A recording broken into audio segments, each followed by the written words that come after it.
Pyeongchang, South Korea. At the 2014 Sochi Olympics, Mikaela Shiffrin won the slalom, but in her only other event, the giant slalom, she finished fifth. Shiffrin, then 18 years old, was peeved. "The next Olympics I go to," she said at the time, "I'm sure as heck not getting fifth."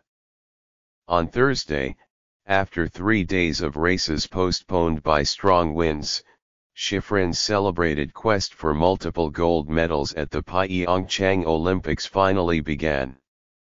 And she emphatically lived up to her prophecy with a stirring, authoritative, come-from-behind victory in the giant slalom. Roaring down a steep and especially taxing racecourse, Shiffrin was both the most aggressive and most technically sound skier. Despite a minor miscue in the race's final 50 yards, her two-run time of 2 minutes and 20.02 seconds was 0.39 seconds ahead of Ragnhild Mowinckel of Norway. Italy's Federica Brignon won the bronze medal. "It's more than another gold medal," said Shiffrin, who joins Ted Ligeti and Andrea Meade-Lawrence as the only Americans to win 2 Alpine Olympic gold medals.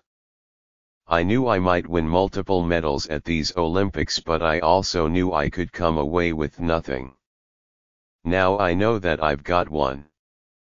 But by winning in the giant slalom, which is her third best event, Shiffrin has heightened her possibilities for at least 3 gold medals, which is the most any alpine skier has won in any Olympics. On Friday, she will defend her Olympic title in what is her strongest event, the slalom.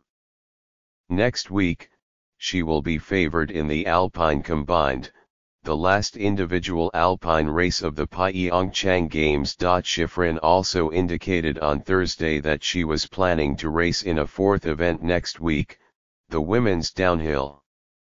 Although Eileen Shiffrin, Mikaela's mother and one of her coaches, said her daughter would not enter a 5th event, the women's Super G on Saturday. Shiffrin's giant slalom victory completes a portion of a 4-year journey to transform herself into an elite racer in every alpine event. But the first of the events she had to conquer was the giant slalom, a speedier and more changeable race than the slalom. As Shiffrin said Thursday, "I've always had a love-hate relationship with giant slalom. It's been a fight sometimes." Only months after the 2014 Sochi Games, Shiffrin began a dedicated training program to improve in the event. As a high schooler then, she had once been among the best junior skiers in the world at giant slalom.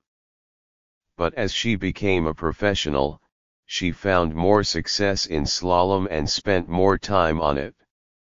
Her giant slalom results, not surprisingly, lagged. Still, in the summer of 2014, Shiffrin began to study videotape of her best giant slalom runs, going all the way back to her days as an amateur. Alone in a dark room, an Olympic champion was taking the unusual step of scrutinizing her technique as a young teen. "The clues to improvement aren't always in the places you expect," Shiffrin said in an interview last year, recalling the summer of 2014. Shiffrin had another strategy to make the leap from being just a competitive World Cup giant slalom skier to one of the world's best.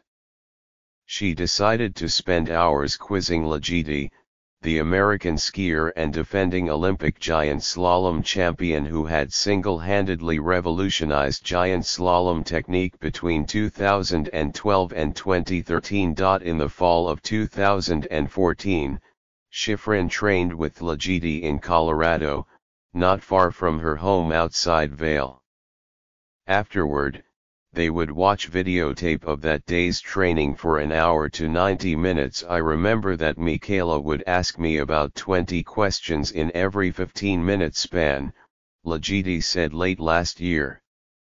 "When we'd be done, I'd say, 'What else do you want to know?' And she'd answer, 'Everything else.'" In October that year, Shiffrin won her first World Cup giant slalom. 2 months later, she had the first of 6 straight top 10 finishes in the event, and by the winter of 2016-17, she was rarely out of the top 5 in any giant slalom. This season, she has won 2 giant slalom races and been second in another. But last month, she fell in her last giant slalom race, and many in the ski racing community wondered if Shiffrin's zeal to branch out to other events had left her distracted. Instead, she was convinced she needed to go back and work on the more basic techniques that she had studied and learned in the years since 2014. In the 2 weeks since her tumble in her last giant slalom last month, she sequestered with her team of coaches and her mother. She rested some days and trained by herself in others. It was kind of a restart to the season and my skiing got better and better, Shiffrin said. I rediscovered some things during that training, which was important.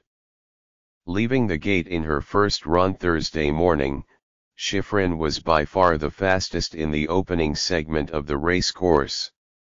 She lost some time in the middle of the course and rallied a bit at the end, but still trailed first the round leader, Manuela Malga of Italy, by 0.20. She predicted after the first run that she could go faster in the second run, and she did, especially in the first 40 seconds after she left the gate. She soon opened a lead on the field that was nearly a full second, a stunning margin. But within sight of the finish line, she skidded slightly and was knocked off balance. It appeared she might have given the race away. Afterward, Shiffrin would disagree. She said she had vowed to ski without fear all the way to the end of the race. I was not worried that I gave it away, I had just been a bit too aggressive, she said, smiling. But that's what I wanted to do. Surging past the finish, Shiffrin looked over her shoulder to see her name atop the scoreboard. The most amazing, sweetest feeling, Shiffrin said. I was determined to push all the way down, and at that moment I really knew where I was. It was 4 years later, at her next Olympics, and she had not come all this way to finish 5th.